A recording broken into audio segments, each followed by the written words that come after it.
नमस्कार, बहुत स्वागत है आपका विशेष में। मैं हूँ राजश्री आपके साथ। बुलंदी देर तक किस शख्स के हिस्से में रहती है, बहुत ऊंची इमारत हर घड़ी खतरे में रहती है। ये शेर आजकल आप पार्टी को खूब याद आ रहा होगा।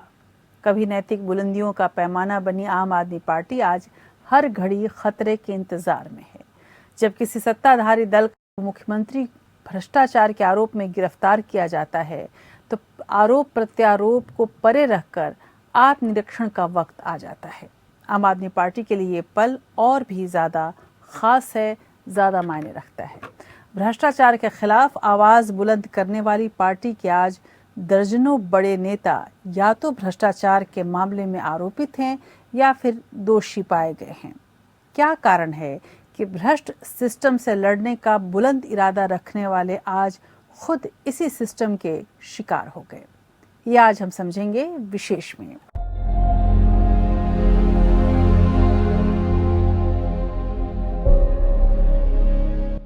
देर रात की एक नाटकीय घटनाक्रम में दिल्ली के मुख्यमंत्री अरविंद केजरीवाल को ईडी ने गिरफ्तार कर लिया। ईडी की टीम गुरुवार शाम 10वें समन के साथ केजरीवाल के घर पहुंची और कथित शराब नीति घोटाले से जुड़े धन शोधन मामले में 2 घंटे तक पूछताछ की और गिरफ्तार कर ले गई। इससे पहले दिल्ली हाईकोर्ट ने केजरीवाल को गिरफ्तारी पर अंतरिम राहत देने से इनकार कर दिया था। ईडी की टीम ने केजरीवाल के रूप में चौथी बड़ी गिरफ्तारी की। पीएमएलए की धारा 50 के तहत केजरीवाल का बयान दर्ज किया गया। उनको रात को अंधेरे में उनके घर में ईडी के लोग घुस जाएं और इस तरीके से उनको गिरफ्तार करके ले जाएं। आज ये बात सच हो गई कि अरविंद केजरीवाल जो दुनिया को और देश को कह रहे थे वो सच था। कोई सवाल जवाब नहीं थे इनके पास। इनको सिर्फ अरविंद केजरीवाल को गिरफ्तार करना था। दिल्ली के लाखों परिवारों को मुफ्त बिजली दी, घर घर तक पानी पहुंचाया, बड़े बुजुर्गों को तीर्थ यात्रा करवाई और माताओं बहनों के लिए मुफ्त बस यात्रा का इंतजाम किया। आज उस शख्स को, अरविंद केजरीवाल को, गिरफ्तार कर लिया गया। एक लंबे समय से यह आशंका जताई जा रही थी कि एक साजिश के तहत अरविंद केजरीवाल जी को गिरफ्तार किया जाएगा और आज वो सत्य हो गया। ये भारत के लोकतंत्र के इतिहास में पहली बार हुआ है कि लोकसभा के चुनाव की घोषणा के बाद एक नेशनल पार्टी के नेशनल कन्वीनर को गिरफ्तार किया गया है। केजरीवाल की गिरफ्तारी के बाद आम आदमी पार्टी के कार्यकर्ता पार्टी दफ्तर के बाहर जमा हुए हैं। इस दौरान हंगामा हुआ। फिर आप कार्यकर्ताओं की पुलिस के साथ धक्का मुक्की हुई। पुलिस ने कई कार्यकर्ताओं को हिरासत में ले लिया है। तानाशाही नहीं चलेगी 2024 में, हारेगा वो पक्का मोदी, क्योंकि गलत गिरफ्तार किया है। देश में जो व्यवस्था परिवर्तन का दौर जो आम आदमी पार्टी लेकर आई है, उसे आज देश की हर राजनीतिक पार्टी मंजूर कर रही है। उसी से डर के आज बीजेपी को डर है कि कहीं आम आदमी पार्टी ने गठजोड़ बनाया, उसके सारे कहीं हम फिनिश ना हो जाए, हार ना जाए। अरविंद केजरीवाल की गिरफ्तारी के बाद देश की सियासत गर्मा गई है। गिरफ्तारी को लेकर कांग्रेस नेता राहुल गांधी ने निशाना साधा। उन्होंने कहा कि डरा हुआ तानाशाह एक मरा हुआ लोकतंत्र बनाना चाहता है। वहीं दूसरे दलों ने भी गिरफ्तारी का कड़ा विरोध किया। पश्चिम बंगाल की मुख्यमंत्री ममता बनर्जी ने बीजेपी पर हमला करते हुए इसे लोकतंत्र पर हमला करार दिया। वैसे गिरफ्तारी पर बीजेपी ने भी अपनी दलीलें दी हैं। देखिए, कल हाई कोर्ट के निर्णय के बाद जो स्पष्टता आई है, तो ये होना ही था कि सुप्रीम कोर्ट में भी उनको फटकार लगनी थी। तो मुझे लगता है जो उनके कानूनी सलाहकार है, उन्होंने उन्हें सलाह दी होगी। कल वो सलाह चूक गई थी, लेकिन आज वो सलाह मुझे लगता है काम कर रही है। इसलिए उन्होंने उस फटकार से बचने के लिए अपनी याचिका वापस ली है। लेकिन कानून अपना काम कर रहा है, स्थिति स्पष्ट है, केजरीवाल भ्रष्ट है। लेकिन उनके जो लॉयर हैं वो अभिषेक मनु सिंघवी जो है ये वापस ली गई। देखिए, मैं कानून का ज्ञाता नहीं हूँ, लेकिन इतनी बात समझ सकता हूँ कि शराब घोटाले में जिस तरह से भ्रष्टाचार किया गया है, अंततः अरविंद केजरीवाल का ये हश्र होना ही था और अब जवाब भी अरविंद केजरीवाल को ही देना है। ये बेहद गलत है। ये जनवादी प्रणाली के ऊपर एक जबरदस्त हमला है और ये दर्शाता है कि बीजेपी और उनके लीडर्स कितने डरे हुए हैं कि एक सिटिंग चीफ मिनिस्टर को आप चुनाव घोषणा के बाद आप गिरफ्तार कर रहे हैं। पूरी दुनिया में या हमारे देश के इतिहास में ऐसे कभी हुआ है? The central government will make sure either the ED reaches or they have some other. Now the ED reaching and raiding people next to the chief minister has become a little passé. People know. ये तो होना ही था. But now the new step is that we will arrest a sitting chief minister. I wish the EC would focus on such matters because this is not a free and fair election. उधर दिल्ली के मुख्यमंत्री केजरीवाल ने supreme court से याचिका वापस ले ली है। अब वे निचली अदालत में याचिका डालेंगे। बड़ी गजब बात है। आज देश के लिए नैतिकता यही है कि किसी भी तरीके से नरेंद्र मोदी जी के तानाशाही से लड़ा जाए, तो जो ये लड़ाई लड़ेगा वही नैतिकता के साथ है। इसको लीगल टीम की तरफ से डिसाइड किया है कि अब इसको लोअर कोर्ट के थ्रू आगे प्रोसीड किया जाएगा। केजरीवाल की गिरफ्तारी के बाद दिल्ली विधानसभा का आज का विशेष सत्र निरस्त कर दिया गया है। शराब घोटाले को लेकर पहला आरोप ईडी की चार्जशीट के मुताबिक यही है कि अरविंद केजरीवाल ने शराब घोटाले के एक आरोपी से फोन पर बात की और कहा, विजय नायर मेरा आदमी है, ट्रस्ट करो। चार्जशीट के मुताबिक दूसरा आरोप है नई शराब नीति के तहत आंध्र प्रदेश के एक सांसद से मुलाकात करके उन्हें केजरीवाल ने व्यापार करने का न्योता दिया। सांसद से जुड़े लोगों ने कारोबार किया भी। तीसरा आरोप है कि नई शराब नीति कैसे बने, इस मीटिंग में सिसोदिया और अधिकारी केजरीवाल के सामने मौजूद थे। मामला साल 2021-22 का है। प्रवर्तन निर्देशालय का दावा है कि एक्साइज पॉलिसी को तैयार करने से लेकर लागू करने तक में गड़बड़ी की गई।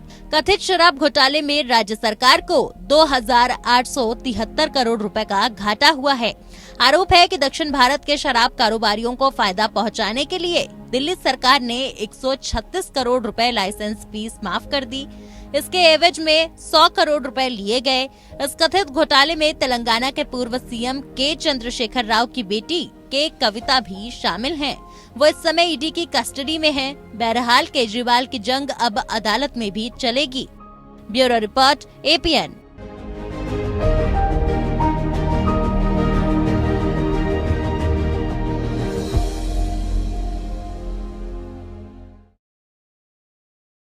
इतिहास के पन्नों को पलटेंगे और वर्ष 2012 के दौरान देश में 2G स्पेक्ट्रम घोटाला, कोल इंडिया घोटाला और कॉमनवेल्थ घोटाले जैसे बड़े घोटालों ने पूरे देश के राजनीतिक गलियारों में हलचल मचा दी।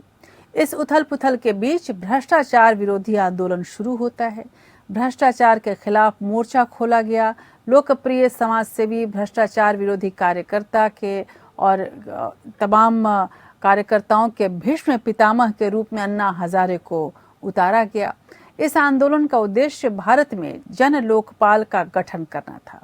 भ्रष्टाचार के खिलाफ एक नियामक व्यवस्था बनाना था। जनता की उम्मीदें इस तरह से उड़ान भरने लगी कि लगा कि अब एक नया दौर आ जाएगा।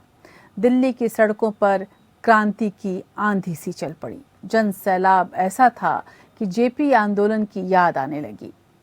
घोटालों की हलचल और सियासी कश्मकश की स्थिति में देश की राजनीति एक नई राजनीतिक मौसम के रूप में जानी गई और इसी दौरान एक नया राजनीतिक पार्टी का आगाज हुआ। इसे आम आदमी पार्टी का नाम दिया गया। पार्टी का मकसद था स्वच्छ और ईमानदार राजनीति और राज व्यवस्था की स्थापना करना। पार्टी गठन के बाद तुरंत पार्टी ने लोगों के दिलों में जगह बना ली और जन्मस्थली दिल्ली में सत्ता पर काबिज भी हो गई। फिर अपने गठन के मात्र 10 सालों में ही आम आदमी पार्टी ने भारत की राजनीति में प्रमुख राष्ट्रीय पार्टी के रूप में अपनी पहचान स्थापित कर ली। आज देश के राजनीति में आम आदमी पार्टी वर्तमान में चौथी सबसे बड़ी पार्टी मानी जा रही है। राजनीति में आपका सफर बेहद दिलचस्प रहा है। पहले 2012 में कांग्रेस के साथ सत्ता पाकर पार्टी आई और उसके बाद केजरीवाल मुख्यमंत्री बने और फिर शुरू हुआ केंद्र से खिलाफत का दौर। इस्तीफा, धरना और सियासत खूब हुई जो आज तक चल रही है। वहीं काबिले तारीफ काम भी हुए। बुनियादी शिक्षा, स्वास्थ्य सेवाएं, यातायात, प्रदूषण जैसे मसलों पर युद्ध स्तर पर कार्य किया गया और उसका असर भी दिखा। जनता भी खूब लाभान्वित रही। वैसे इन्हीं जनहित वाली योजनाएं सियासत की वजह भी बनी और विपक्ष ने इनमें खूब नुक्स निकाले। जैसे जैसे आम आदमी पार्टी का विकास हुआ, अंदरूनी कलह और बाहरी क्लेश भी बढ़ते रहे। केजरीवाल के पुराने साथियों के साथ मतभेद सामने आने लगे। योगेंद्र यादव, कुमार विश्वास, आशुतोष की राहें अलग हो गईं। कुछ गैर ऐसे मिले जो मुझे अपना बना गए, कुछ अपने ऐसे निकले जो गैर का मतलब बता गए और दोनों ही तरीके के लोग एक दूसरे पर आरोप प्रत्यारोप करते दिखे। वहीं केंद्र के साथ आपके रिश्ते तल्ख से तल्खतर होते गए। बेबाक केजरीवाल की बयानबाजी ने सियासी विषाद को खूब बढ़ाया। उपराज्यपाल के साथ रिश्ते में लगातार खटास बनी रही और अफसरशाही की लगाम किसके हाथों में होगी, इस पर हर रोज केंद्र से खींचतान चलती रही। हालांकि अब ये मामला अदालत में है।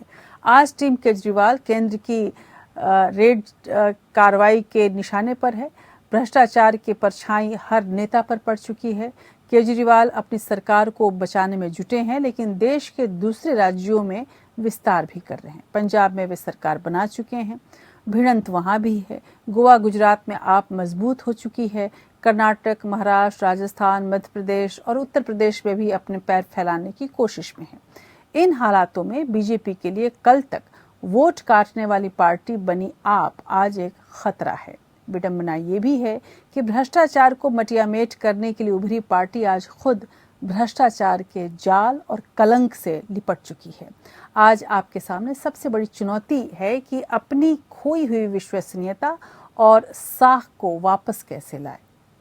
आम आदमी पार्टी के उत्थान, क्षय और चुनौतियों का हम आज विश्लेषण करेंगे अपने इस खास कार्यक्रम में। हमारी रिपोर्ट्स आपको पार्टी के हर दौर के इतिहास से रूबरू करवाएंगी और परिस्थितियों को संदर्भ में रखकर आपके नेताओं की मनस्थिति और उनकी मंशा को हम समझने की कोशिश करेंगे। तो आज शुरू करते हैं विशेष अपना ये कार्यक्रम, आप तो ऐसे न थे।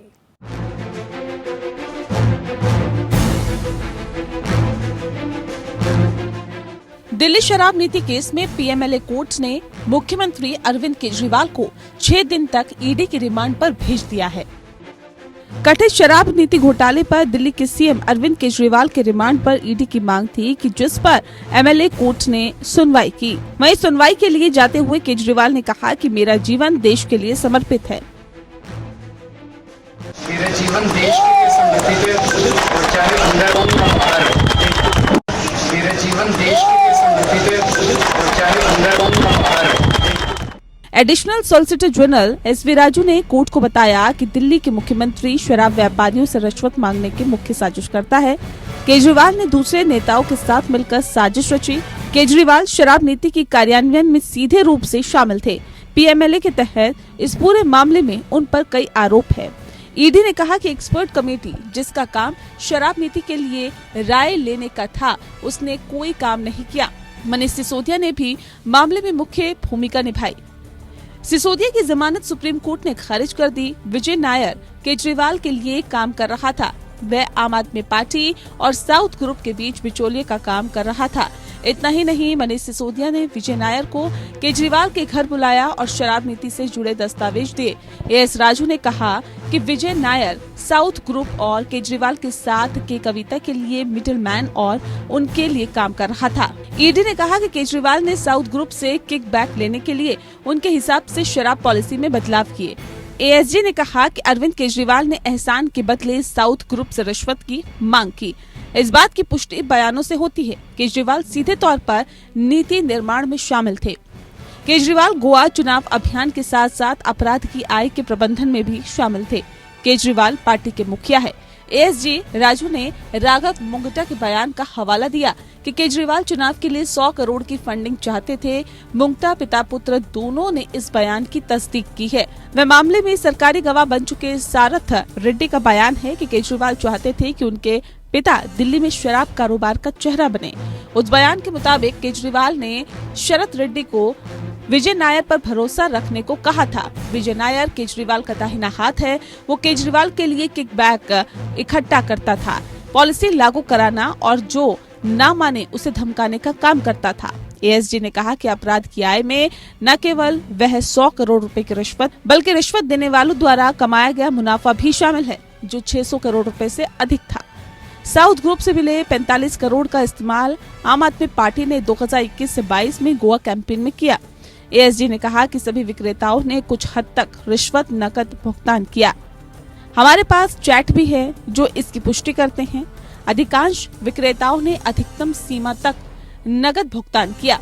एएसजी राजू ने कहा कि एक सरकारी गवाह दिनेश अरोड़ा ने अपने बयान में खुलासा किया कि विजय नायर के निर्देश पर उसने 31 करोड़ रुपए दिए थे। एएसजी राजू ने कहा कि केजरीवाल का सारा काम विजय नायर ने किया और नकदी इकट्ठा करना और लोगों को धमकाना इसका काम था। एएसजी राजू ने कहा कि गोवा में हवाला के जरिए 44 करोड़ रुपए ट्रांसफर किए गए। एएसजी राजू ने कहा कि अरविंद केजरीवाल ने जानबूझकर संबंध की अवहेलना किया है। वे जांच में सहयोग नहीं कर रहे थे, उन्हें हिरासत में लेकर पूछताछ करना जरूरी है। इसके बाद केजरीवाल की ओर से वकील अभिषेक मनु सिंघवी ने दलील दी। सिंघवी ने ईडी के रिमांड का विरोध करते हुए कहा कि बिना तथ्य रिमांड नहीं मिलेगी। एजेंसी को केजरीवाल की गिरफ्तारी की क्या जरूरत? ईडी गिरफ्तारी का कारण बताए। उनके पास गिरफ्तार करने की शक्ति होने का मतलब ये नहीं कि आपके पास गिरफ्तार करने की अनिवार्यता है। सिंघवी ने कहा कि भारत के इतिहास में पहली बार किसी मौजूदा मुख्यमंत्री को गिरफ्तार किया गया है और उनकी पार्टी के पहले 4 नेताओं को गिरफ्तार किया गया। ऐसा लग रहा है कि जैसे पहला वोट डालने से पहले ही आपको नतीजे पता चल गए हो। सिंघवी ने कहा कि ईडी द्वारा लगातार वही 3-4 नामों का सहारा लिया जा रहा है। सभी मामलों में पैटर्न बिल्कुल एक जैसा ही है। ईडी का पूरा रिमांड आवेदन गिरफ्तारी नोट की कॉपी है। सिंघवी ने पूछा कि गिरफ्तारी का आधार क्या है। गवाहों के बयान। राजू का दिया हुआ बयान दर्ज है जिसमें उन्होंने कहा कि हमें केजरीवाल की हिरासत की जरूरत नहीं है। ईडी का अब ये नया तरीका है कि पहले गिरफ्तार करो, फिर उनको सरकारी गवाह बनाकर मनमाफिक बयान ले लिया जाए और इसके बदले उनको जमानत दे दी जाए। सिंघवी ने कहा कि आम आदमी पार्टी के सभी नेता जेल में हैं। चुनाव नजदीक है, इससे संविधान की मूल संरचना प्रभावित होती है। इसका असर लोकतंत्र पर पड़ता है और लोकतंत्र में समान अवसर होने चाहिए। केजरीवाल को गिरफ्तार करने की कोई जरूरत नहीं है। सिंघवी ने कहा कि जांच में शामिल अब तक 50% लोगों ने केजरीवाल का नाम नहीं लिया। कि सितम की इंतहा पर चल रही है ये दुनिया, किस खुदा पर चल रही है? वाकई आपके तमाम कार्यकर्ता बार बार इसे केंद्र का सितम मान रहे हैं, लेकिन जांच, गिरफ्तारी और सितम के पूरे घटना चक्र को समझने की कोशिश हम करते हैं इस रिपोर्ट में। की गिरफ्तारी के बाद सियासत गर्मा गई है। कोर्ट ने केजरीवाल को 6 दिन की ईडी रिमांड पर भेज दिया है। वहीं शुक्रवार को विपक्षी गठबंधन इंडिया के नेताओं ने चुनाव आयोग से मुलाकात कर केजरीवाल की गिरफ्तारी के खिलाफ शिकायत की। विपक्ष का कहना है कि केजरीवाल की गिरफ्तारी लोकतंत्र की हत्या का प्रयास है। वहीं ईडी ने दावा किया है कि उन्होंने एक मनी ट्रेल का खुलासा किया है, जिससे ये पता चलता है कि आम आदमी पार्टी को दिल्ली शराब नीति मामले में 100 करोड़ रुपए की रिश्वत मिली थी और आपने दिल्ली शराब नीति से मिले इस पैसे का इस्तेमाल पंजाब और गोवा चुनाव में किया। जांच एजेंसी ईडी ने अदालत को बताया कि दिल्ली के मुख्यमंत्री अरविंद केजरीवाल भ्रष्टाचार मामले में किंग पिन है। उधर दिल्ली सरकार में मंत्री और पार्टी नेता आतिशी ने प्रेस कॉन्फ्रेंस में सवाल उठाते हुए कहा कि ईडी मनी ट्रेल को स्थापित नहीं कर पाई है, सिर्फ बयान के आधार पर गिरफ्तारी हुई है। सुप्रीम कोर्ट ने एक ही सवाल पूछा था कि मनी ट्रेल कहां है। अरविंद केजरीवाल की गिरफ्तारी शरद रेड्डी के ही बयान पर आधारित है। दिल्ली शराब घोटाले में आरोपी अरबिंदो फार्मा के एमडी शरद रेड्डी सरकारी गवाह हैं। अब शराब घोटाले में चुनावी चंदे की एंट्री हो गई है। आतिशी का दावा है कि सरकारी गवाह रेड्डी की कंपनी ने बीजेपी को चुनावी चंदे के रूप में 59 करोड़ के बॉन्ड दिए थे। आतिशी ने चुनावी चंदे से जुड़े दस्तावेज दिखाते हुए कहा कि Indo pharma APL health care के मालिक रेड्डी की कंपनियों ने बीजेपी को इलेक्टोरल बॉन्ड के जरिए 4.5 करोड़ रुपए दिए। वहीं गिरफ्तारी के बाद रेड्डी की कंपनियों ने 55 करोड़ रुपए का चुनावी चंदा दिया। आतिशी ने कहा कि मामले में बीजेपी को आरोपी बनाया जाना चाहिए। ईडी को चाहिए कि जेपी नड्डा को गिरफ्तार करें। चुनावी चंदे के रूप में 4.5 करोड़ रुपए और 55 करोड़ रुपए रेड्डी द्वारा भुगतान किए गए, जो कि एक्साइज पॉलिसी केस में आरोपी है। मेरा नाम सुनीता केजरीवाल है। मैं अरविंद केजरीवाल जी की धर्मपत्नी हूँ। आपके बेटे और आपके भाई अरविंद केजरीवाल जी ने जेल से आपके लिए संदेश भेजा है। मेरे प्यारे देशवासियों, मुझे कल गिरफ्तार कर लिया गया। मैं अंदर रहूं या बाहर, हर पल देश की सेवा करता रहूंगा। मेरी जिंदगी का एक एक पल देश के लिए समर्पित है। मेरे शरीर का एक एक कतरा देश के लिए है।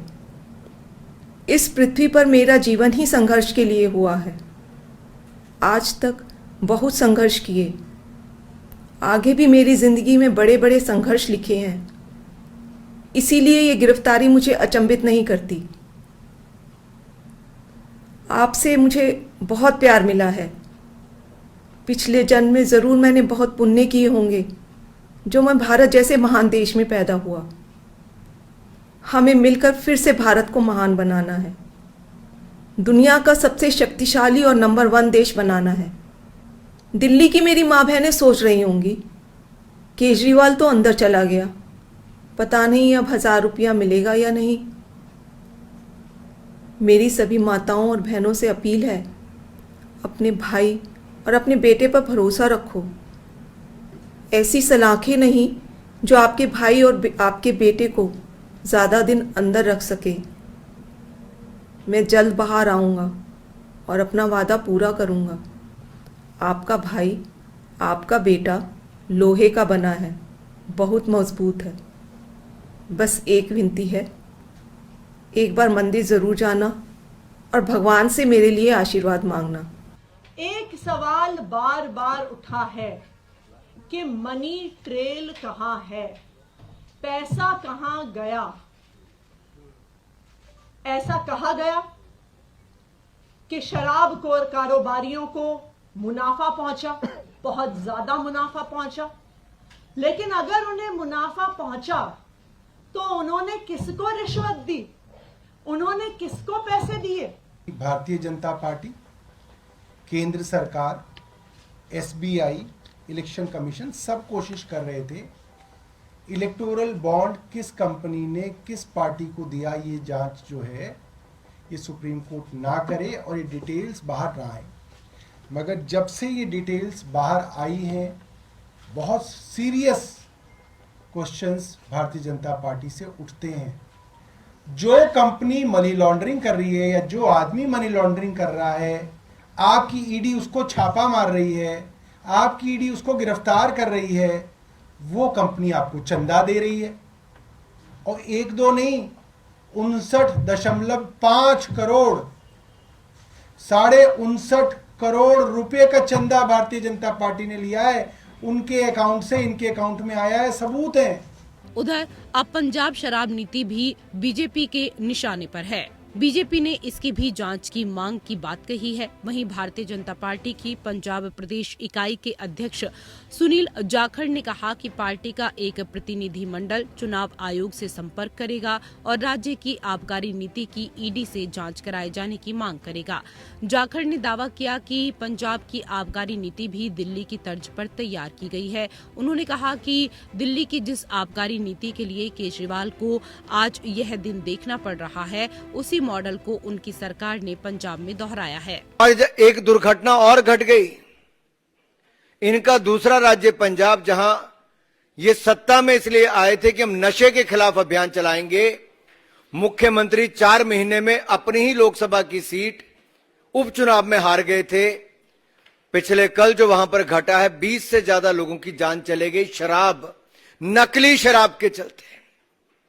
पूरे पंजाब की क्या हालत होगी अगर मुख्यमंत्री के अपने जिले में हालत है।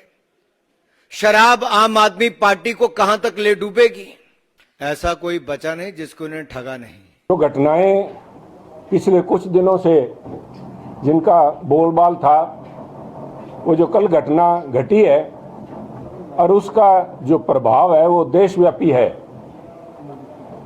हर एक कॉर्नर से आवाजें उठ रही हैं, परंतु सबसे ज्यादा इसका प्रभाव राजनीतिक तौर पे पंजाब में देखने को मिलेगा।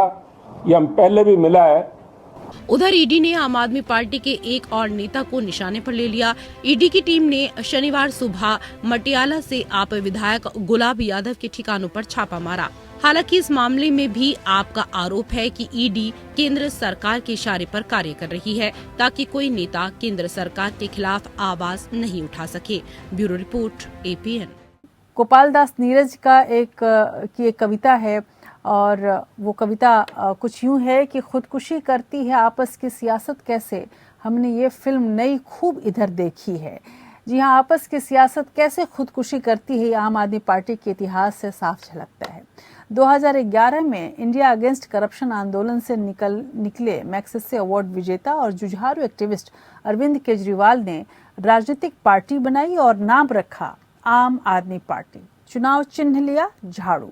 तब शायद ही किसी ने सोचा होगा कि 10 साल के अंदर यही पार्टी देश के 2 राज्यों में क्लीन स्वीप करते हुए अपनी सरकार बना लेगी। आपके आम आदमी पार्टी का राजनीतिक सफर 2 अक्टूबर 2012 से शुरू हुआ और आप दिल्ली में हुए भ्रष्टाचार विरोधी आंदोलन से निकली हुई पार्टी मानी गई। पार्टी ने अपना राजनीतिक पारी दिल्ली से ही शुरू किया और इस दौरान आपने अपने उस चिर परिचित अंदाज यानी आंदोलनकारी अंदाज को भी जन्म दिया जो उसकी पहचान बनी और शायद तमाम मुसीबतों का सबब भी। अन्ना आंदोलन से जन्मी पार्टी आंदोलन, धरना प्रदर्शन की रणनीति और राजनीति छोड़ नहीं पाई। यहाँ तक कि मुख्यमंत्री बनने के बाद तक अरविंद केजरीवाल सड़कों पर धरना देते रहे और उन्होंने कहा कि वो सबसे बड़े उग्रवादी हैं। खैर, साल 2013 में दिल्ली विधानसभा चुनाव के पहले आपने बिजली पानी आंदोलन चलाया। अरविंद केजरीवाल ने तब शीला दीक्षित सरकार के खिलाफ धरना दिया और 14 दिनों तक भूख हड़ताल की। आम आदमी पार्टी को पहली बड़ी सफलता अपने हाथ लगी 2013 के दिल्ली विधानसभा चुनाव में। आपने 70 में से 28 सीटें जीतकर सभी को चौंकाया। इसके बाद कांग्रेस के साथ मिलकर सरकार बनाई, लेकिन वो ज्यादा देर तक चल नहीं सकी। फरवरी 2014 में अरविंद केजरीवाल ने पूर्ण बहुमत की सरकार न होने की वजह से इस्तीफा दे दिया। इसके बाद फिर आप सत्ता में आई और लगातार केंद्र से जद्दोजहद करते हुए कार्य करती रही। पेश है आपके जन्म की कहानी।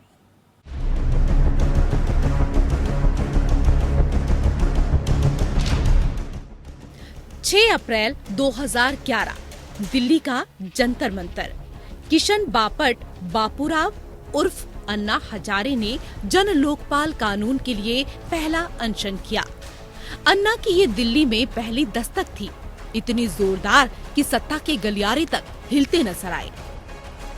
अन्ना के समर्थन में पूरा देश खड़ा हो गया। जगह जगह आंदोलन शुरू हो गए, लोग अनशन करने लगे। अन्ना के साथ खड़ी इन हजारों लाखों की भीड़ में एक चेहरा अरविंद केजरीवाल का भी था। अरविंद केजरीवाल को उस समय अन्ना का अर्जुन भी माना जाता था, क्योंकि अन्ना हजारे के बाद वही दूसरे ऐसे थे जिन्होंने बढ़ चढ़कर हिस्सा लिया, सरकार के खिलाफ खड़े हुए, अनशन किए। आज वही अरविंद केजरीवाल राष्ट्रीय राजनीति का अहम चेहरा बन चुके हैं। अन्ना आंदोलन के दौरान कई ऐसी तस्वीरें आई जिसमें अरविंद केजरीवाल हाथ में तिरंगा लिए जन लोकपाल कानून बनाने की मांग करते दिखे।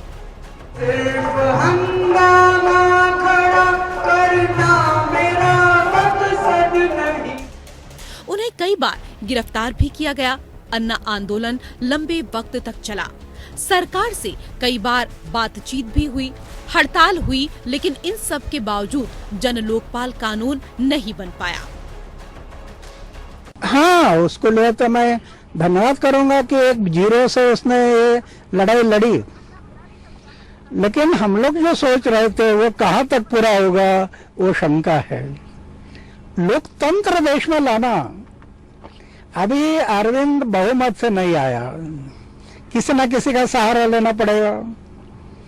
तो लोकतंत्र के लिए लोगों ने लोक सहभाग से चला हुआ तंत्र।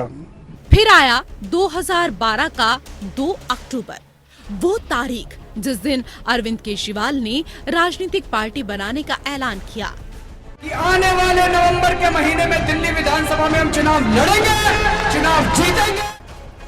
सवाल भी उठे। तमाम नेताओं ने आरोप लगाया कि केजरीवाल ने राजनीतिक पार्टी बनाने के लिए आंदोलन का इस्तेमाल किया। हालांकि केजरीवाल और उनके सहयोगियों का कहना था कि देश को भ्रष्टाचार से छुटकारा दिलाने का यही तरीका है कि वो राजनीति में जाएं और सिस्टम में घुसकर गंदगी को साफ करें। इस दौरान उन्होंने तमाम राजनीतिक दलों के नेताओं के खिलाफ आरोप भी लगाए। आखिरकार 26 नवंबर 2012 को अरविंद केजरीवाल ने आम आदमी पार्टी नाम से राजनीतिक पार्टी लॉन्च कर दी। अन्ना हजारे भी इसके पक्ष में नहीं थे। अगर मेरे सामने प्रूफ है तो वो किसका नेता है मैं नहीं सोचूंगा। देश के भले के लिए, समाज के भले के लिए, कोई भी पार्टी हो, कोई भी पक्ष हो, अगर प्रूफ आता है तो मैं लड़ते रहूंगा। पार्टी निकालने के बाद जब शुरू में मेरे पास आए थे, मैं बोला आपको निकालना निकालो। मेरा रास्ता है आंदोलन, महात्मा गांधी का रास्ता, आंदोलन, संघर्ष। लेकिन उस समय अरविंद केजरीवाल ने कहा कि सभी पार्टियों ने धोखा दिया है। सभी पार्टियां पर्दे के पीछे से एक दूसरे की मदद करती हैं। जब तक राजनीति नहीं बदलेगी तब तक भ्रष्टाचार से मुक्ति नहीं मिल सकती। इसलिए हमने मजबूरी में आम आदमी पार्टी का गठन किया है। अपने स्थापना के 1 साल के भीतर पार्टी ने पहला विधानसभा चुनाव लड़ा और 28 सीटों पर जीत दर्ज की। अरविंद केजरीवाल ने दिल्ली को 3 बार मुख्यमंत्री शीला दीक्षित को रिकॉर्ड वोटों के अंतर से हराया, लेकिन पार्टी बहुमत से दूर रह गई। बहुमत न मिलने की वजह से केजरीवाल ने कांग्रेस के साथ मिलकर सरकार बनाई। इस गठबंधन सरकार में अरविंद केजरीवाल मुख्यमंत्री बने। दोस्तों, आज एक बहुत ही ऐतिहासिक दिन है। अभी जो शपथ ली गई है, ये अरविंद केजरीवाल ने शपथ नहीं ली, इन 6 मंत्रियों ने शपथ नहीं ली। आज दिल्ली के हर नागरिक ने मुख्यमंत्री की और मंत्री की शपथ ली है। ये सारी लड़ाई जो हम लोगों ने लड़ी थी, ये सारी कवायद जो हम लोगों ने की थी, ये कवायद हम लोगों ने अरविंद केजरीवाल को मुख्यमंत्री बनाने के लिए नहीं की थी। ये सत्ता के किले तोड़ के सत्ता जनता के हाथ में देने के लिए की थी दोस्तों। लेकिन जल्द ही इस गठबंधन पर सवाल उठने लगे। सवाल उठे कि जिस आम आदमी पार्टी ने कांग्रेस के खिलाफ चुनाव लड़ा, बाद में उसी के साथ मिलकर सरकार बना ली। गठबंधन में भी बात बिगड़ने लगी और सरकार महज 49 दिन तक ही चली। 14 फरवरी 2014 को अरविंद केजरीवाल ने इस्तीफा दे दिया और कहा कि विधानसभा में बहुमत नहीं है, इसलिए जन लोकपाल बिल पास नहीं करा पा रहे हैं, इसलिए फिर से चुनाव के बाद पूर्ण बहुमत के साथ लौटेंगे। आज हमारी सरकार इस्तीफा देती है।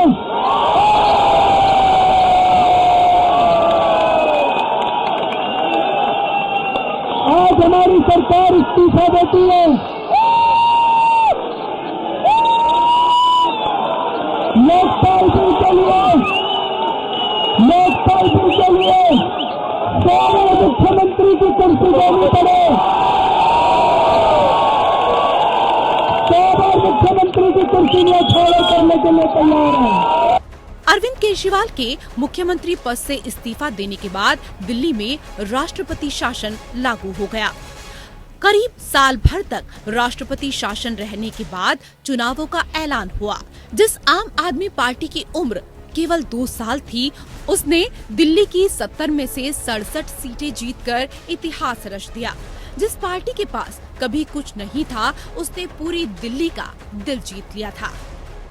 2015 में सत्ता में आते ही केजरीवाल ने दिल्ली में बिजली पानी फ्री कर दिया, कई योजनाएं शुरू की, लेकिन ये बहुमत फूट भी लेकर आया। एक वक्त ऐसा आया जब प्रशांत भूषण और योगेंद्र यादव ने केजरीवाल पर सुप्रीम लीडर होने का आरोप लगाया। पार्टी ने प्रशांत भूषण, योगेंद्र यादव समेत आनंद कुमार और अजीत झा जैसे नेताओं को निकाल दिया। आज वो भ्रष्टाचार से समझौता करने को तैयार नहीं है और ये चौकीदार, कल के चौकीदार भले ही आज कुर्सियों के दार हो गए हैं, लेकिन हिंदुस्तान में चौकीदारों की कमी नहीं है। और ये स्वराज अभियान के चौकीदार यहाँ बाहर खड़े होकर इस दिन की चौकीदारी करेंगे और जनता के साथ धोखा नहीं होने देंगे। इसके बाद कुमार विश्वास और अरविंद केजरीवाल के रिश्ते बिगड़ने लगे। एक वक्त था जब कुमार विश्वास को अरविंद केजरीवाल अपना छोटा भाई बताते थे। रिश्ते बदतर तब हुए जब 2018 में कुमार विश्वास को राज्यसभा नहीं भेजा गया। बाद में कुमार विश्वास ने भी पार्टी छोड़ दी। कई और बड़े नेता पार्टी छोड़ते चले गए। आम आदमी पार्टी से नेता छूटते जा रहे थे, लेकिन अरविंद केजरीवाल की छवि पर कुछ खास असर नहीं पड़ा।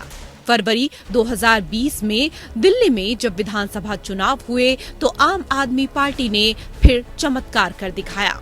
इस चुनाव में आम आदमी पार्टी ने 70 में से 62 सीटों पर जीत दर्ज की। 2015 के मुकाबले सीटें थोड़ी कम जरूर हुई थी, लेकिन तब भी ये किसी चमत्कार से कम नहीं था।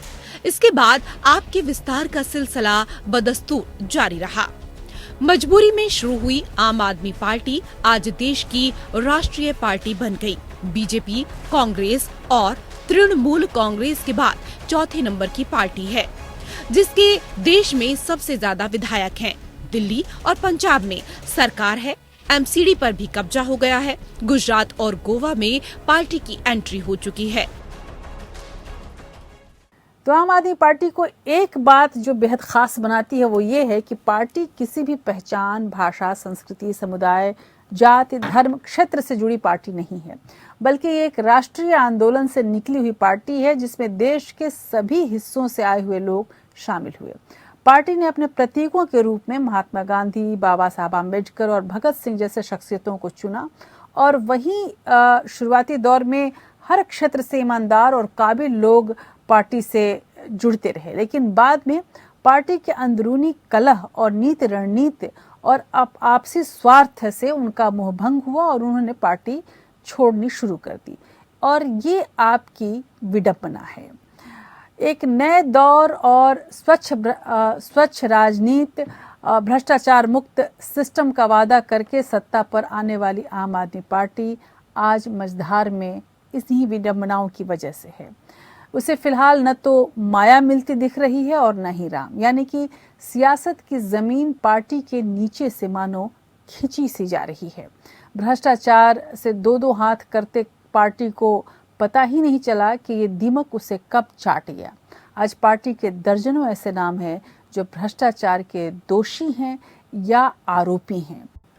और अगर हम आप पार्टी की बात कर रहे हैं और केजरीवाल की बात कर रहे हैं तो केजरीवाल के लिए चेहरे बदले से नजर आ रहे हैं। केजरीवाल ने जिस भ्रष्टाचार के आरोप को अपना राजनीतिक हथियार बनाया था, आज के वक्त में वही भ्रष्टाचार से जुड़े आरोप आम आदमी पार्टी के कई दिग्गज नेताओं के गले की फांस बन गया है।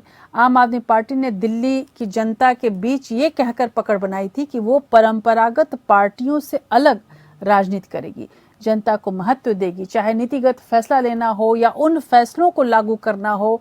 ये तमाम बातें उसने लोगों के सामने रखी। हर बात में लोगों का हिस्सेदारी रखा और सारे फैसले सबके सामने होगा, इस तरह की पारदर्शिता की बात उसने की। लेकिन धीरे धीरे केजरीवाल भी कांग्रेस, बीजेपी जैसी पार्टियों की तर्ज पर आम आदमी पार्टी को चलाने लगे और यहाँ भी हाई कमान कल्चर पूरी तरह से हावी हो गया। पार्टी उनके हाथ से निकल न जाए ये डर सबके सामने दिखने लगा।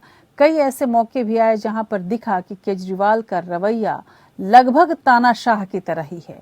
ऐसे में अब जब आप चक्रव्यूह में है तो केजरीवाल क्या अपना रवैया और रणनीति बदलेंगे, ये देखना भी दिलचस्प है।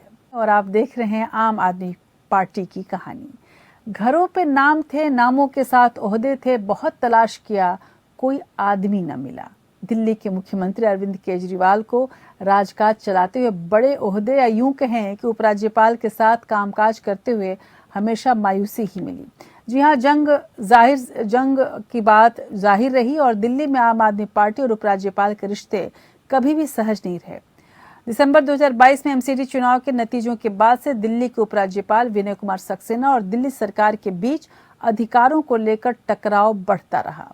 दरअसल दिल्ली के उपराज्यपाल और अरविंद केजरीवाल सरकार के बीच शक्तियों को लेकर बार बार टकराव होती रही और इसके पीछे एक लंबी कहानी है। एलजी और दिल्ली सरकार के बीच टकराव के पीछे मूल कारण सत्ता के 3 केंद्रों के बीच अधिकारों के बंटवारे से जुड़ा है। अगर दिल्ली में सत्ता के इन 3 केंद्रों पर एक ही पार्टी की सत्ता हो, यानी भारत सरकार, दिल्ली सरकार और दिल्ली एमसीडी में एक ही पार्टी सत्ता में हो, तो टकराव की संभावना कम हो जाती है। लेकिन अगर अलग अलग पार्टियां, यानी कि केंद्र सरकार अलग, दिल्ली सरकार अलग और एमसीडी भी किसी इन दोनों में से किसी दूसरे के पास हो, तो टकराव तेज हो जाता है। वैसे केंद्र दिल्ली में अपना वर्चस्व बरकरार रखने के लिए अपनी संवैधानिक शक्तियों का खूब इस्तेमाल कर रही है और बीच के रास्ते निकालती जा रही है और निशाने पर हमेशा सत्ताधारी आप आदमी पार्टी है।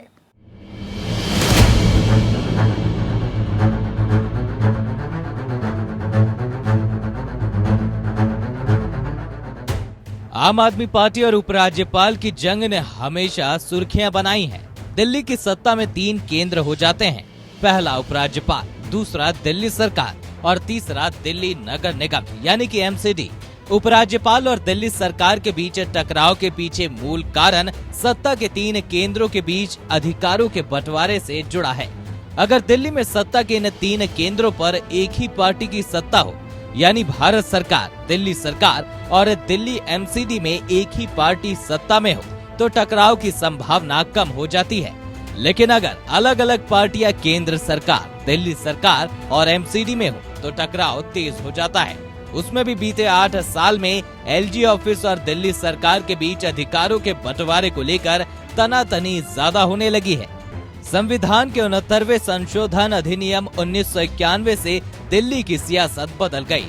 इस संशोधन में केंद्र शासित प्रदेश दिल्ली की राजनीति को एक नया आयाम मिला। इसके जरिए संघ राज्य क्षेत्र दिल्ली को विशेष हैसियत दी गई। इसे दिल्ली राष्ट्रीय राजधानी राज्य क्षेत्र का नाम दिया गया। उपराज्यपाल और दिल्ली सरकार के बीच टकराव का मूल कारण संविधान का अनुच्छेद 239 ए ही रहा है। इसमें कहा गया है कि मतभेद की स्थिति में उपराज्यपाल का फैसला अंतिम होगा। पड़ती है सियासत में धुर विरोधी कुछ वक्त पहले तक किसी भी मंच पर एक दूसरे पर छींटाकशी करने में कोई कोताही नहीं बरतते। यही अरविंद केजरीवाल पहले मोदी को बेशर्म, तानाशाह, कायर और दिल्ली के लिए खतरनाक बताते थे। अरविंद केजरीवाल मोदी का नाम लेते हुए निशाना साधने का शायद ही कोई मौका छोड़ते हैं, लेकिन अब दोनों ने काफी चुप्पी साध ली है। कम से कम केजरीवाल तो अब सीधे सीधे मोदी पर हमला नहीं करते। हाल में जब मनीष सिसोदिया को गिरफ्तार किया गया, तब भी केजरीवाल की जुबान पर मोदी का नाम नहीं आया। शराब नीति तो बहाना है, शराब नीति में कोई घोटाला नहीं हुआ, सब फर्जी है। असल में प्रधानमंत्री जी चाहते हैं कि दिल्ली के अंदर जो अच्छा काम हो रहा है, वो अच्छे काम को रोका जाए। अरविंद केजरीवाल ने मोदी का नाम लेना केवल हाल के चुनावी अभियानों में नहीं छोड़ा है, बल्कि पिछले कई महीनों में उन्होंने मुश्किल से मोदी का नाम लिया है। यहाँ तक कि बीजेपी के खिलाफ हमला बोलने और केंद्र सरकार के फैसलों की आलोचना में भी केजरीवाल मोदी का नाम नहीं लेते हैं। मिसाल के तौर पर आम आदमी पार्टी प्रमुख ने 2020 और 21 में 3 विवादित कृषि कानूनों के खिलाफ जंतर मंतर, दिल्ली विधानसभा के अलावा सिंघू बॉर्डर पर भाषण दिए, लेकिन मोदी या प्रधानमंत्री शब्द का इस्तेमाल नहीं किया। अरविंद केजरीवाल की पार्टी कृषि कानूनों का संसद से लेकर सड़क तक विरोध करती नजर आ रही थी। मार्च 2021 में केंद्र सरकार ने दिल्ली में उपराज्यपाल को और अधिकार देने के लिए एक बिल पेश किया था। इसके खिलाफ आम आदमी पार्टी ने 17 मार्च को महज एक विरोध प्रदर्शन का आयोजन किया। इस विरोध प्रदर्शन में अरविंद केजरीवाल ने मोदी या प्रधानमंत्री शब्द का इस्तेमाल नहीं किया। किसानों का आंदोलन चल रहा था तो कहते हैं देश के सारे किसान आतंकवादी हैं। मैं उत्तर प्रदेश के किसानों को कहना चाहता हूं, इस बार जब बटन दबाने जाओ, इनको बता देना कौन आतंकवादी है, कौन ये आतंकवादी है कि तुम आतंकवादी हो।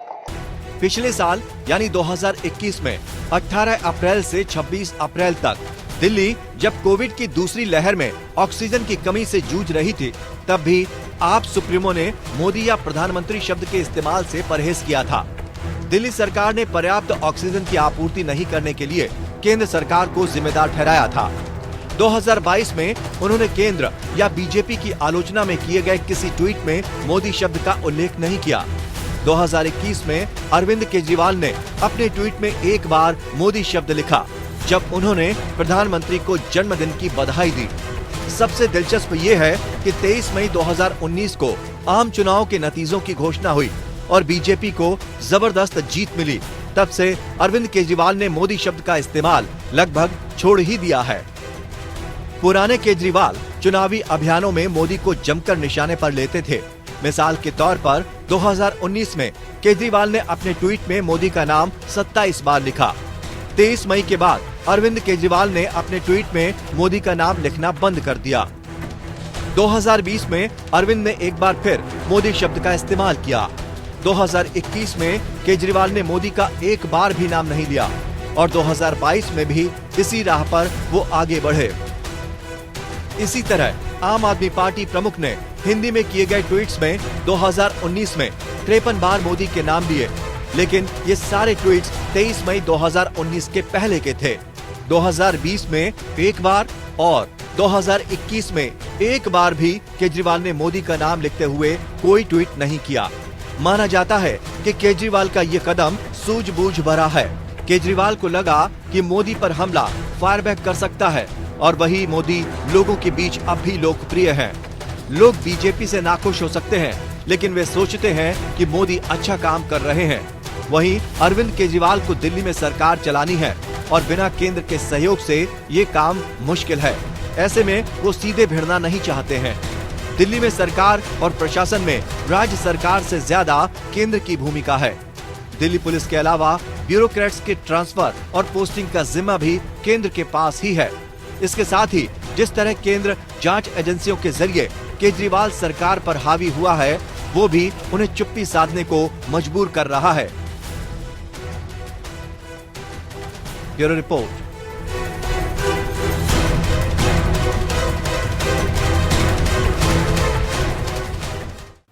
तो कुछ ऐसी थी आम आदमी पार्टी की कहानी। एक्शन, इमोशन, ड्रामा से भरपूर इस सियासी कथानक में अभी और भी कई मोड़ आने वाले हैं। केंद्र के साथ अभी भी रिश्ते तल्ख हैं। जैसे जैसे चुनाव नजदीक आ रहा है, जांच एजेंसियों की दबिश बढ़ रही है। ऐसे में केजरीवाल क्या करेंगे, इस पर सभी की नजर है। हालांकि बीजेपी की पूरी कोशिश होती है कि खासकर प्रधानमंत्री मोदी की कि वो केजरीवाल का नाम न लें, ताकि केजरीवाल को एक ऊंचाई न मिले और उन्हें उनके एक तरह से सीमा में, सियासी सीमा में रखा जाए। और इसीलिए बार बार प्रधानमंत्री मोदी कांग्रेस का तो नाम लेते हैं, लेकिन आपका नाम नहीं लेते। अगर कभी जरूरत पड़ती भी है तो एक तरह से राष्ट्रद्रोही पार्टी के रूप में इशारों इशारों में बात की जाती है। लेकिन बीजेपी के तमाम छोटे नेता आप पर निशाना साधे रहते हैं, और इसलिए ताकि ये समझा जाए कि आप एक क्षेत्रीय पार्टी है और हाल फिलहाल में एक ऐसी नई पार्टी जिसकी विश्वसनीयता की कोई कीमत नहीं है। और हो भी क्यों ना, क्योंकि आजकल पार्टी की विश्वसनीयता की पूरे संकट में है। राजनेता लगातार कटघरे में खड़े हैं और जिसको कहा जाए कि ऐसे हालात हैं कि पार्टी आत्ममंथन के दौर से गुजर रही है। पार्टी का विस्तार भी करना है और जनता के बीच जाकर काम भी करना है। इसी बीच में इन तमाम आरोपों को भी झेलना है। जांच की आंच जिस तरह से पड़ रही है आप पर, उससे उसकी मुश्किलें कुछ ऐसे बढ़ रही हैं कि ये फैसला मुश्किल है कि हम किसके लिए हैं।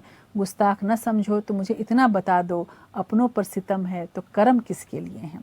जिस मुकाम, जिस ख्वाब को लेकर पार्टी चली थी, आज हालात उसे उस लक्ष्य से दूर करता दिख रहा है। ये आम आदमी पार्टी के लिए अग्नि परीक्षा की घड़ी है। अगर सफल हुए तो मिसाल बन जाएंगे, वरना लोग यही कहते रह जाएंगे आप तो ऐसे न थे। बहरहाल आपके चाहने वाले और हितैषी के लिए यही दुआ होगी कि रखते हैं जो औरों के लिए प्यार का जज्बा, वो लोग कभी टूटकर बिखरा नहीं करते। एक कड़ी परीक्षा है आपके लिए। इस परीक्षा को अगर आप पार कर गई तो उसे रोकना मुश्किल होगा। तो आज बस इतना ही विशेष में। अगले हफ्ते एक अन्य विषय के साथ आपके सामने होंगी। नमस्कार।